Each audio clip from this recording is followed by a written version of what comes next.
ఈరోజు మనం Indian polity గురించి తెలుసుకుందాం.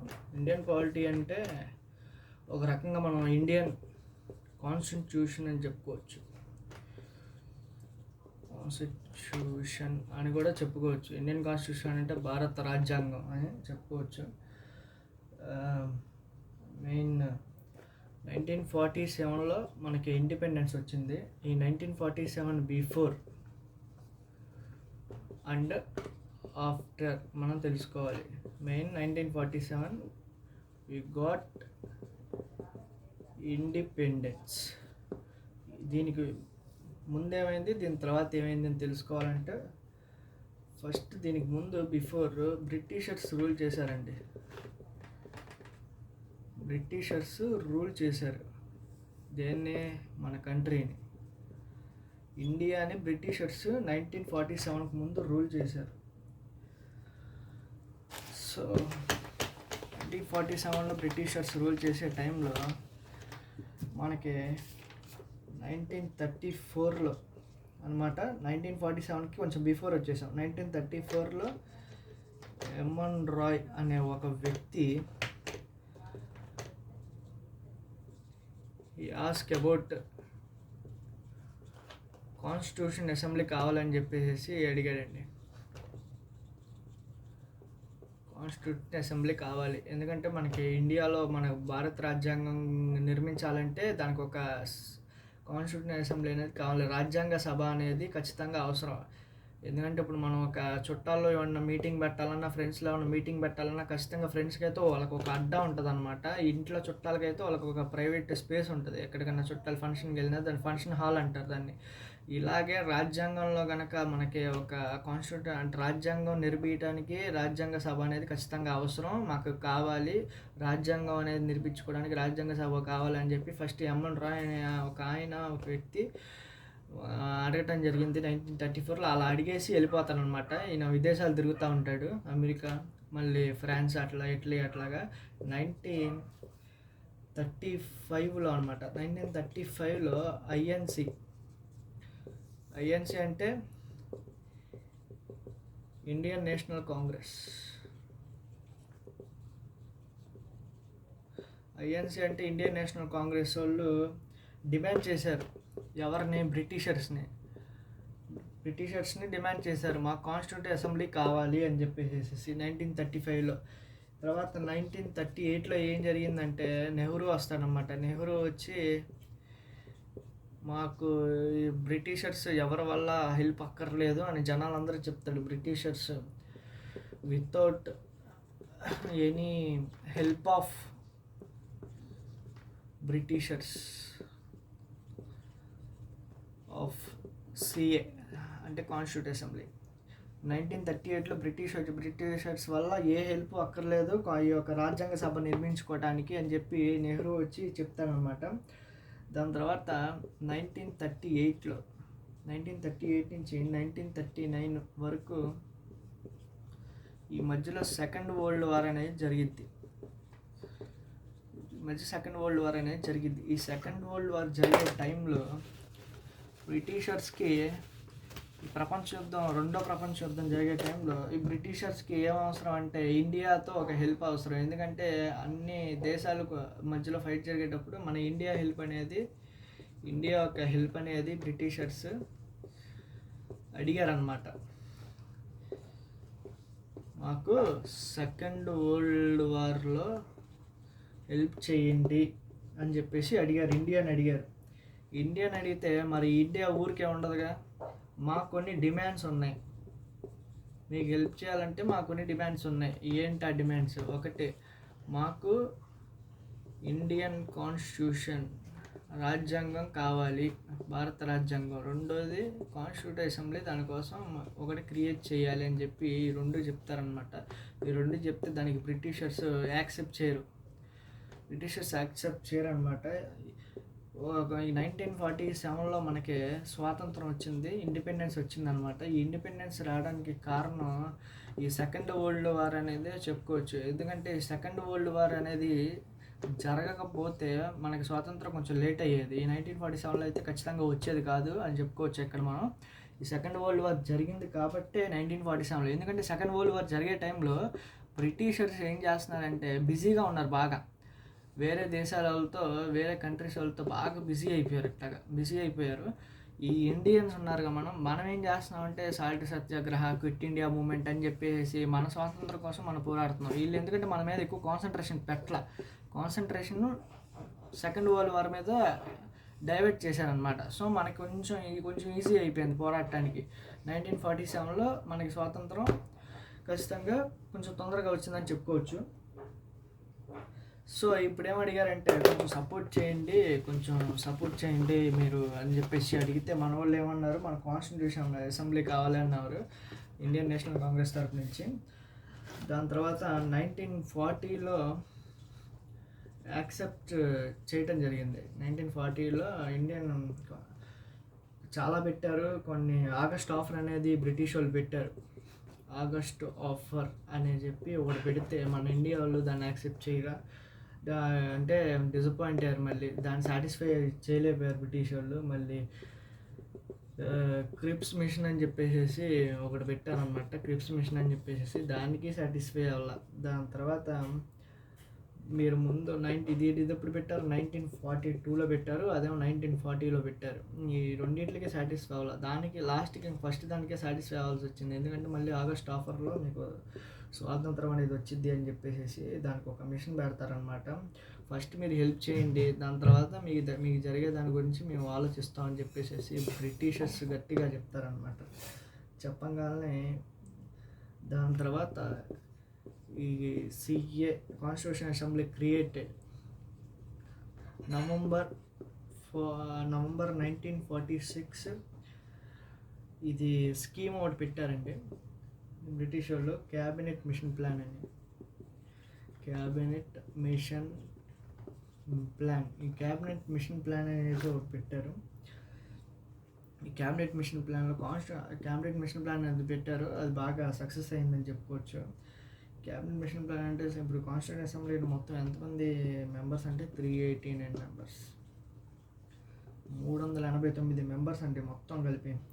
దీనిలో కొంతమంది నామినేటెడ్, దీనిలో కొంతమంది ఎలక్టెడ్ అంటే ఇండైరెక్ట్ ఎలక్షన్స్ అన్నమాట. ఇండైరెక్ట్ ఎలక్షన్స్ దీన్నే మనం ఏమంటామంటే పార్ట్లీ నామినేటెడ్ అంటే పార్ట్లీ అంటే సగం అనమాట. పార్ట్లీ నామినేటెడ్, పార్ట్లీ ఎలక్టెడ్ అని చెప్పేసి దీన్ని మనం పిలవటం జరిగింది. పార్ట్లీ నామినేటెడ్ అంటే పార్ట్లీ ఎలక్టెడ్ అని చెప్పేసి పిలవడం జరిగింది. ఈ ఇండైరెక్ట్ ఎలక్షన్స్ని ప్రపోర్షనల్ రిప్రజెంటేషన్ అంటారండి. ప్రపోర్షనల్ రిప్రజెంటేషన్ సిస్టమ్ అంటారు. ఇప్పుడు సింపుల్గా ఇందాక ఏం చెప్పుకున్నాం ఒకసారి చూద్దాం. ఒకసారి మళ్ళీ మీరు మర్చిపోతారేమో, ఒకసారి చూద్దాం. ఈ క్యాబినెట్ మిషన్ ప్లాన్ అనేది ఎప్పుడు జరిగిందంటే నవంబర్ 1946. ఒకసారి మీరు కూడా రివైండ్ చేస్తూ ఉండంటే దీనిలో ఎంతమంది సభ్యులు అంటే 389 మంది మెంబర్స్ అనమాట. 389 మెంబర్స్. దీనిలో కొంతమంది ఎలక్టెడ్, కొంతమంది నామినేటెడ్. ఎలక్టెడ్ అంటే ఇండైరెక్ట్ ఎలక్షన్స్, దాన్ని ఏమంటారంటే ప్రపోర్షనల్ రిప్రజెంటేషన్ సిస్టమ్ కింద ట్రీట్ చేస్తారు. నామినేటెడ్ అంటే ఎన్నుకోబడతారనమాట, అది నామినేట్ చేయబడతారు. ఈ ఇండైరెక్ట్ ఎలక్షన్స్ ఏంటంటే చెప్పేసాంగా ప్రపోర్షనల్ రిప్రజెంటేషన్ సిస్టమ్ అని చెప్పేసి. వాళ్ళు ఇప్పుడు మనం ప్రముఖంగా చెప్పుకునేది ఏంటి అంటే ఇంకొకటి ఉంది. దానిలో ఏంటంటే కాన్స్టిట్యూషనల్ అసెంబ్లీ అనమాట. కాన్స్టిట్యూషన్ అసెంబ్లీలో ఈ కంప్రెస్డ్ ఆఫ్ అంటే కాన్స్టిట్యూషన్ అసెంబ్లీలో మనం ఏ రిలీజియన్కి సంబంధించిన వాళ్ళు తీసుకున్నారు అంటే హిందూసా, ముస్లిమ్సా, క్రిస్టియన్సా అని చెప్పేసి. మన ఇండియా అంటే తెలిసిందే అందరికీ. ఇండియా అంటే అందరూ భారతీయులు, దీనిలో కులాలు మతాలు విభజించకూడదని చెప్పేసి ఆ టైంలో ఒక గ్రేట్ కాంప్లిమెంట్ అని చెప్పుకోవచ్చు. ఎందుకంటే ఇక్కడ హిందూ రిలీజియన్ వాళ్ళు ఉన్నారు కాన్స్టిట్యూషన్ అసెంబ్లీలో, ముస్లిమ్స్ ఉన్నారు, ఆంగ్లో ఇండియన్స్ ఉన్నారు. ఆంగ్లో ఇండియన్స్ అంటే వేరే దేశాల నుంచి వచ్చి ఇండియాలో సెటిల్ అయిపోయిన వాళ్ళు. సిక్కులు ఉన్నారు, సిక్కులు అంటే తెలిసిన వాళ్ళే. పార్సీస్ ఉన్నారు, పార్సీస్ కూడా ఇండియా ఆంగ్లో ఇండియన్స్లో రిలీజియన్స్లో రకాల్లో పార్సీస్ ఒక రకం అనమాట. ఎస్సీ ఎస్టీ ఇండియన్ క్రిస్టియన్స్ ఉన్నారు. మళ్ళీ ఉమెన్ పోయినసారి బిట్లో ఏంటంటే మొన్న నేను రీసెంట్గా జరిగింది గ్రూప్ 2 పేపర్, గ్రూప్ 1 పేపర్లో నేను చెక్ చేసిన దాని ప్రకారం ఏంటంటే ఇండియన్ కాన్స్టిట్యూంట్ అసెంబ్లీలో ఏ రిలీజియన్కి సంబంధించిన వాళ్ళు లేరు అని చెప్పేసి ఒక బిట్ ఇచ్చారు. Which of the following not as given about the Indian constitution అని చెప్పేసి ఒక బిట్ ఇస్తే దానిలో ఇవన్నీ ఇచ్చారు. ఇంకో 4 ఇచ్చారు. హిందూ, ముస్లిమ్స్, ఆంగ్లో ఇండియన్స్ ఇచ్చేసేసి లాస్ట్లో ఉమెన్ ఇచ్చారు. ఆప్షన్ డి ఉమెన్ ఇచ్చాడు. ఈ ఉమెన్ అనే వాళ్ళు ఆడవాళ్ళు ఇండియన్ కాన్స్టిట్యూషన్ అసెంబ్లీలో లేరు అని చెప్పేసి బిట్ చాలామంది తప్పు పెట్టడం జరిగింది. ఎందుకంటే ఆడవాళ్ళు కూడా ఉన్నారు దీనిలో, ఆ రోజుల్లోనే పెట్టడం జరిగింది. సో ఈ బిట్ మాత్రం చాలా ఇంపార్టెంట్ అని చెప్తున్నాను. ఇప్పుడు చాలా గుర్తుపెట్టుకోండి, బాగా ఇంపార్టెంట్ ఇది. ఈ కాన్స్టిట్యూషన్ అసెంబ్లీలో ఫస్ట్ మీటింగ్ ఎక్కడ జరిగింది? నెక్స్ట్ మనం మాట్లాడుకునేది ఫస్ట్ మీటింగ్ ఎక్కడ జరిగింది, ఎప్పుడు జరిగింది? December 9 జరిగింది, 1946 అనమాట. గుర్తుపెట్టుకోండి. 1940లో మనకి 1940లో ఏం జరిగింది? 1940లో వీళ్ళు క్రిప్స్ ఇండియా మిషన్ అవి పెట్టడం 1940లో ఆగస్ట్ ఆఫర్ ఇవ్వడం జరిగింది. 1942లో క్రిప్స్ ఇండియా మిషన్ పెట్టడం జరిగింది. ఇక 1946లో మనకి క్యాబినెట్ మిషన్ ప్లాన్ అనేది జరిగింది. 1946 December 9 మాత్రం మనకి ఫస్ట్ మీటింగ్ జరిగిందనమాట. ఫస్ట్ మీటింగ్ క్రియేట్ చేశారు ఈ కాన్స్టిట్యూంట్ అసెంబ్లీ వాళ్ళు. క్రియేట్ చేస్తే ఇది మీటింగ్ అనమాట. ఇక్కడ ఆల్ టుగెదర్ మొత్తం కవర్ అయిపోయారండి. ఈ కాన్స్టిట్యూంట్ అసెంబ్లీలో మీటింగ్లో ఆల్ టుగెదర్ మొత్తం కవర్ అయిపోయారు. ఏంటి? ఈ ఇందాక చెప్పిన రిలీజియన్స్ వాళ్ళ మొత్తం, హిందూస్ కానీ అంతం కానీ ఒక్కళ్ళ తప్ప మొత్తం అంత ఆనందంగా ఉన్న సమయంలో ఒక్కళ్ళు అటెండ్ కాదు దీనికి. All around to this party, but one of the party boycotted Muslim League అనమాట. ఈ ముస్లిం లీగ్ అనే వాళ్ళు మాత్రం ఈ పార్టీకి అటెండ్ అవ్వకుండా బైకాట్ చేశారు దీన్ని. అంటే దీని ఒక ఇది చేశారు, దీన్ని ఏమంటారు, ఒక డిసప్పాయింట్ చేశారనమాట. అండ్ అందరూ వచ్చారు, వీళ్ళు రాలేదని చెప్పేసి ఈ క్యాబినెట్ మెంబర్స్ అందరూ మాట్లాడుకునేటట్టు ఆ విధంగా ప్రవర్తిస్తే దాన్ని వాళ్ళు వీళ్ళు లేడని అందరూ సమానం అని చెప్పారు, అది అని చెప్పారు. కానీ మాకు కావాల్సిన బంగ్లాదేశ్ మొత్తం రావట్లేదని ఆ టైంలో వార్ జరిగింది బంగ్లాదేశ్ గురించి. అలా ఇంకా వీళ్ళు ఏం చేశారంటే బంగ్లాదేశ్ 4 ఇచ్చేశారు. ఇక్కడ మొత్తం ఉండొచ్చు అని చెప్పేసి, ఉండేవాళ్ళు ఇండియాలో ఉండొచ్చు, మాకు సపరేట్గా దేశం కావాలనుకున్న వాళ్ళు బంగ్లాదేశ్కి వెళ్ళిపోయి ఉండొచ్చు ముస్లిమ్స్ అని చెప్పి ముస్లిం లీగ్ వాళ్ళకి ఖచ్చితంగా ఇండియా అనేది చేసింది. ఆ టైంలో టెంపరరీ ప్రెసిడెంట్ టీపీ. ఆ రోజుల్లో టెంపరరీ ప్రెసిడెంట్ అనే వాళ్ళు ఎవరంటే డాక్టర్ సచ్చిదానంద సిన్హా అనే వాళ్ళు ఆ రోజులో టెంపరరీ అనమాట. ఇంకా కాన్స్టిట్యూంట్ అసెంబ్లీ నిర్మితం అవ్వాల, అందులో టెంపరరీగా వరకే, ఇది టెంపరరీ వరకేనండి, గుర్తుపెట్టుకోండి. మళ్ళీ పర్మనెంట్ అనుకునే వాళ్ళు టెంపరరీ అనమాట.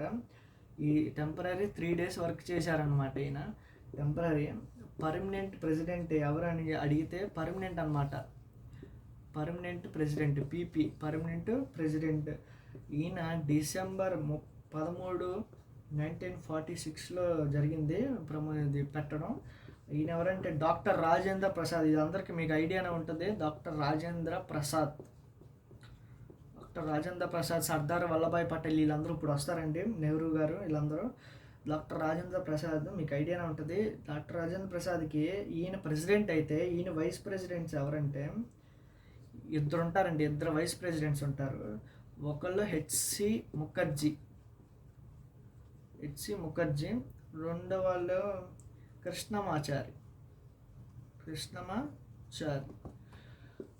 వీళ్ళిద్దరూ వైస్ ప్రెసిడెంట్స్ అండి, హెచ్సి ముఖర్జీ, కృష్ణమాచారి. సారీ రఫ్గా చెప్తున్నాను, మీరేమో అనుకోవద్దు. ఎందుకంటే ఇది ఫాస్ట్గా అవగొట్టడానికి మీకు కొంచెం క్లారిటీగా ఇన్ఫర్మేషన్ అనేది ఇవ్వడానికి నేను కొంచెం రఫ్గా చెప్పేస్తున్నాను. మీ రైటింగ్లో మీరు రాసుకోండి. మీకు ఖచ్చితంగా నీట్గా ఇలాగా ఇండియన్ కాన్స్టిట్యూషన్ అని చెప్పేసి నీట్గా అన్నీ అంటే ఏదో ఏదో రామాయణం మహాభారతం రాసేటట్టు అంత ఏమీ మీకు అక్కర్లేదు. మీరు ప్రిపేర్ అవ్వటానికి జస్ట్ మీకు ఒక ఉంటే అర్థమైతే, మీ రైటింగ్ మీకు అర్థమైతే చాలు. మీ బుక్స్ ఎవరికి ఎవరు కదా, మీ రైటింగ్ మీకు అర్థమైతే చాలు, మీకుంటే చాలు. సో ఎవరైనా వినేవాళ్ళు, ఇండియన్ పాలిటీ గురించి నేర్చుకునేవాళ్ళు, అంటే ఒక రాజకీయాలు అనే కాదండి, పాలిటిక్స్ అనే కాదు, ఇండియన్ పాలిటీ అసలు రాజ్యాంగం ఫస్ట్ ఎవరు ఎలా స్టార్ట్ చేశారు అని చెప్పేసి మీకు కనుక ఐడియా ఉంటే, మీకు కనుక తెలుసుకోవాలి అనుకుంటే కనుక నేను చెప్పేది నా వాయిస్ అనేది వినపడింది కాబట్టి నేను కొంచెం రఫ్గా ఇచ్చేస్తున్నాను. మీరు అక్కడ వీడియో స్టాప్ చేసుకొని మీరు నీట్గా నోట్స్ రాసుకొని చదివితే మీకు ఉండిద్ది. లేకపోతే ఇలా రఫ్గా రాసేయచ్చు. 1947కు ముందు ఏం జరిగిందని చెప్పేసి ఇక్కడ ఇలా మ్యాప్ పాయింటింగ్ అనేది చూపిస్తా ఒకసారి. ఎందుకంటే ప్రిపరేషన్ చేసేటప్పుడు మీకు అనేది మైండ్ మ్యాపింగ్ అనేది ఒక పేజ్లోనే ఉండాలి మొత్తం. ఎందుకంటే ఇక్కడ 1947 చేశారంటే 1947కి ముందు ఏమైంది అనగానే ఇక్కడ రావాలి. 1934లో ఎంఎన్ రాయ్ గారు ఇలా చేశారు. 1935లో ఐఎన్సి ఇండియన్ కాన్స్టిట్యూషన్ వాళ్ళు ఇలా బ్రిటిష్ వాళ్ళని డిమాండ్ చేశారు. 1936లో నెహ్రూ గారు బ్రిటిష్ వాళ్ళ హెల్ప్ అక్కర్లేదని చెప్పారు. 1938 నుంచి 1939 వరకు సెకండ్ వరల్డ్ వార్ జరిగింది. ఈ సెకండ్ వరల్డ్ వార్ జరగటం వల్ల మనకి కొంచెం ఇండిపెండెన్స్ వచ్చిందని చెప్పుకోవచ్చు. ఈ డిమాండ్లు పెట్టారు. మన వాళ్ళకి డిమాండ్స్ కొంచెం ఏం పెట్టారంటే కాన్స్టిట్యూట్ అసెంబ్లీ కావాలన్నారు, సిఏ కావాలి. కాన్స్టిట్యూట్ అసెంబ్లీ కావాలంటే ఏం చేయాలి, బ్రిటిష్ వాళ్ళకి కొంచెం మన డిమాండ్స్ అనేది చెప్పడం జరిగింది. వాళ్ళు ఏం చేశారంటే బ్రిటిష్ వాళ్ళు క్రిప్స్ మిషన్ అనేది పెట్టారు, అది వర్కౌట్ అవ్వాలా. ఆగస్ట్ ఆఫర్ ఇచ్చారు, అది వర్కౌట్ అవ్వాలా. లాస్ట్కి ఏం చేశారంటే ఆగస్ట్ ఆఫర్కి డిఫెన్స్ అయిపోయి ఆగస్ట్ ఆఫర్ కింద మన వాళ్ళు ఒప్పుకొని దాని గురించి కొంచెం బ్రిటిష్ వాళ్ళు చెప్పారంటే ముందు కొంచెం మీరు మాకు సపోర్ట్ చేయండి, దాని తర్వాత మీ గురించి ఆలోచిస్తామని చెప్పారు. మన వాళ్ళు సపోర్ట్ చేస్తానే వాళ్ళు వెనక నుంచి నరుక్కుంటూ వస్తారంటారు చూసారా. అలాగే కట్ చేసుకుంటా కొన్ని ఉద్యమాలు చేశారు. కొన్ని salt satyagraha, quit India movement, national movement, ahimsa ఇలాంటివి చాలా చేశారండి. అవన్నీ హిస్టరీలో వస్తే ఇండియన్ పాలిటీలో అంతగా టచ్ అవ్వవు, హిస్టరీలో చూసుకోవాలి అదంతా. ఇలా చాలామంది చేశారు, ఇన్ని చేసుకున్నారు. అప్పుడు ఏంటి మైండ్ మ్యాపింగ్ అనమాట. దీన్ని ఏమంటారంటే మైండ్ మ్యాపింగ్ అంటారు. ఈ మైండ్ మ్యాపింగ్ ఏంటంటే ఇప్పుడు మొత్తం ఒక పేజ్లో మొత్తం నీకు 1934 మొత్తం ఎలా వచ్చింది మీరు ఎలా రాసుకున్నట్టు వరుసగా ఇలా రాసుకోవాలైతే అది అసలు మీకు గుర్తుండదు. అది 10 పేజీలు పెట్టింది, అసలు మీకు అది గుర్తుండదు అనమాట. సో అదండి ఈరోజు క్లాస్ వరకు. ఈరోజు కొంచెం అర్థమైతే మీరు ఒక వీడియో స్టాప్ చేసుకొని ఇంకా మీకు లైన్గా ఒక పేజీలు రాసుకున్న ఒక పేజీలో మీరు ఎంతవరకు చదివిందో దీని మీద మైండ్ మ్యాపింగ్ వేసేసుకోండి. మీరు ఇలా మైండ్ మ్యాపింగ్ వేసేసుకున్నారనుకోండి, మీరు చదివేటప్పుడు కొంచెం ఒక పేజీలో చూస్తారు కాబట్టి మీకు ఎగ్జామ్ హాల్లో ఈజీగా గుర్తుంటుంది. ఎవరికైనా చెప్పాలనుకున్నా కానీ రఫ్గా చెప్పేస్తారు. ఇక్కడ అలా, దీనికి ముందు ఎలాగా, దానికి ముందు ఎలాగా అని చెప్పేసి. ఇక కొంచెం హార్డ్ వర్క్ చేస్తే సరిపోదండి. నేను చెప్పేది ఏంటంటే ఇప్పుడున్న స్టూడెంట్స్కి హార్డ్ వర్క్ చేస్తే సరిపోదు, దీనికి స్మార్ట్ వర్క్ అనేది అవసరం అని చెప్పి నేను చెప్తాను. ఎందుకంటే ఇప్పుడు బుద్ధిజం తీసుకున్నారండి. ఈ బుద్ధిజంలో బుద్ధుడు మహానిష్క్రమణం చేశాడు. ఆయన ఎక్కడ చేశాడు అది ఇదని చెప్తే బీహార్ అనేది వచ్చింది. బీహార్లో జింకల వనం దగ్గర ధర్మచక్ర పర్వణం జరిగింది. అసలు ఇప్పుడు ఇది హిస్టరీ వైపు వచ్చింది. ఇది హిస్టరీ అనమాట. మనం ఇప్పుడు చెప్పుకునేది హిస్టరీ. మనకి ఎగ్జామ్ పాయింట్ ఆఫ్ వ్యూలో జాగ్రఫీ కూడా వచ్చింది. అంటే ఈ బీహార్ అనే దానిలో అసలు ఎడ్యుకేషన్ సిస్టమ్ ఎంత ఉంది, దాని తర్వాత ఈ ఎకనామిక్ డెవలప్మెంట్ ఎంత ఉంది, దానిలో అగ్రికల్చర్ అసలు ఎంత ఉంది, ఎందుకు అన్ఎంప్లాయ్మెంట్ ఎందుకు ఉంది, బీహార్లో ఎందుకు ఎక్కువ మంది చదువుకోలేదు, ఇలాంటి కరెంట్ అఫైర్స్ కూడా లాగాలి. ఒకేసారి హిస్టరీ కవర్ అవుతుంది, జాగ్రఫీ కవర్ అవుతుంది, ఇక్కడ ఎకానమీ కవర్ అవుతుంది, మనకి ఇక్కడ ఇండియన్ పాలిటీ కూడా కవర్ అయిపోద్ది. బీహార్లో ఏమేమి ఉన్నాయి, ఏమేమి యాక్ట్స్ ఉన్నాయని చెప్పేసి కొంచెం కవర్. అలాగా ఒక దాని నుంచి ఇంకో దానికి స్మార్ట్ వర్క్ అనేది చేయడం చాలా ఇంపార్టెంట్ అండి. కాంపిటేటివ్ ఎగ్జామ్స్లో చాలా స్మార్ట్ వర్క్ చేయడం అనేది చాలా ఇంపార్టెంట్. ఓకే అండి, ఈరోజు క్లాస్ అయిపోయింది. మీకు నచ్చితే కనుక చూడండి, నేర్చుకోండి, దానిలో ఎటువంటి ఇబ్బంది లేదు. నచ్చకపోతే తీసి పారదెంగండి. అది